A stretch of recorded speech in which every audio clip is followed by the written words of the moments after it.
Putra Hovifah mendadak mundur dari Demokrat.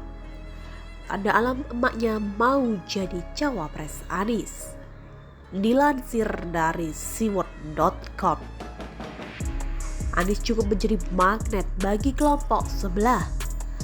Pasalnya, banyak banget yang menginginkan jadi cawapresnya. Mulai dari Aldi Taher, Novel, Bamukmin, AHY, Aher, Rizal Ramli, dan lain-lain. Termasuk beberapa nama juga diusulkan untuk mendampingi ex-gubernur DKI tersebut memperebutkan kursi RI 1 seperti Gubernur Jatim Hovifah dan Menteri Pariwisata Sandiaga Uno. Alasannya pun bermacam-macam, seperti PKS mengusulkan Sandi karena mau memanfaatkan duitnya. Sebagaimana kita ketahui bahwa di Pilpres 2019 lalu, Partai Dakwah itu diberi uang sebesar 500 miliar oleh Sandi sebagai mahar telah mendukungnya dengan Prabowo. Jadi, kalau di pemilu 2024 mendatang, PKS dapat 500 miliar lagi akan sangat membantu untuk meningkatkan perolehan suara. Namun dari sekian banyak nama itu, sekarang mengerucut ke dua orang saja, yakni AHY dan Hovifah. Lah kok nama Sandi hilang?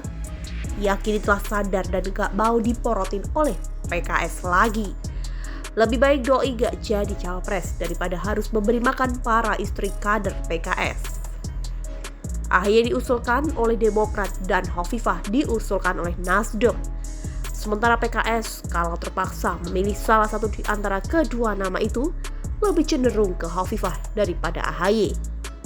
Kenapa Hovifah? Karena kalau AHY yang jadi cawapres enak di Demokrat, gak enak di Nasdem dan PKS. Partai Demokrat bisa saja jadi partai pemenang pemilu atau minimal masuk 3 besar perolehan suara terbanyak pada pemilu 2024 mendatang, lantaran mendapatkan kotel efek. Sementara PKS dan Nasdem belum tentu karena Anies bukan kader mereka. Tapi meskipun begitu, AHY tidak bisa dianggap remeh lantaran ini ibarat pertarungan antara hidup dan mati Partai Demokrat. Kalau ketumnya tidak jadi cawapres, maka partai tersebut akan gurem, sehingga mereka berjuang habis-habisan. Segala cara dilakukan agar putra SBY tersebut jadi cawapres Anies, mulai dari mengatakan Anies AHY lebih menjanjikan dari Anies Hovifah, mengklaim AHY cawapres favorit pilihan rakyat, mengatakan warga Sulawesi Tengah, Sumbar, Kalimantan Timur, milenial di Kalbar mendukung Anies AHY, menyebut Jenderal Purnawirawan TNI Polri mendukung Anies AHY, hingga pamer hasil survei dari lembaga survei yang gak jelas track recordnya EIPO bahwa AHY adalah cawapres yang paling diinginkan oleh masyarakat. Pokoknya, segala sumber daya yang ada, waktu, tenaga, serta pikiran dikerahkan untuk mewujudkan mantan komandan Korgasma itu jadi cawapres. Bahkan kalau seandainya bersimpuh di hadapan Novel Bamukmin sambil menyanyikan lagu Ikan Dalam Kolam bisa bikin AHY jadi cawapres Anies, itu pasti akan dilakukan oleh kader Demokrat. Benny Kaharman Cipta Pancalaksana DKK. Karena harap maklum, partai ini juga lagi bertubi-tubi diterpa masalah. Mulai dari kehilangan kepercayaan dari masyarakat lantaran banyak kadernya yang korupsi, diterpa isu perpecahan sampai ada kadernya yang merencanakan kudeta, hingga yang terbaru suara di Pilpres 2019 lalu terancam direbut oleh partai baru, Partai Kebangkitan Nusantara (PKN). Kok bisa? PKN itu pengurusnya banyak mantan kader Partai Demokrat, bro. Mulai dari Gede Pasek Suardiaka, Mirwan Amir, Yusudarso hingga Anas Urbaningrum. Jadi para loyalis atau pendukung mereka ini juga segera secara otomatis akan meninggalkan Partai Demokrat. Hanya saja, apapun masalahnya kader Partai Demokrat tetap boleh berusaha agar ketumnya jadi cawapres, karena itu tidak melanggar undang-undang.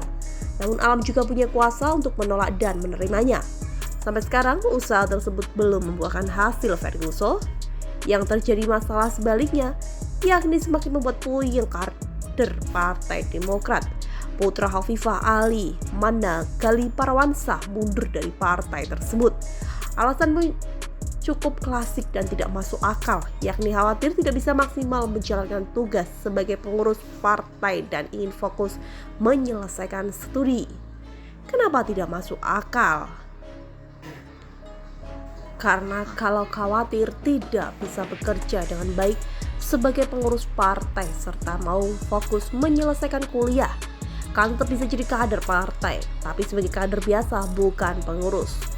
Ada banyak kok di Indonesia ini yang jadi kader partai, tapi mereka sama sekali tidak pernah diusik oleh partai. Artinya mereka tetap bisa fokus bekerja dan melanjutkan studi. Sementara itu, Manda Gali Parawansa malah tidak hanya mundur dari struktur kepengurusan Partai Demokrat, tapi juga mundur dari keanggotaan partai tersebut. Kan aneh. Jadi ada alasan lain mengapa ia mundur tersebut dan tidak diungkapkannya ke publik. Apakah alasan itu? Ini yang disebut tanda alam kalau Khofifah akan jadi cawapres Anies. Karena bayangkan saja begini, si A merupakan kader partai yang ketuanya si B, sementara ibu si A tersebut memusnahkan harapan si B mau jadi cawapres. Kira-kira bakal kena geprek gak si A itu? Ya iyalah, walaupun bukan dia pelakunya. Itulah kenapa sebelum jadi bulan-bulanan kader Partai Demokrat, Ali Managali mengundurkan diri duluan. Kalau sudah mundur dan emaknya jadi cawapres Anies, nanti kan enak. Gak bisa tuh Andi Arief marah-marah sama dia.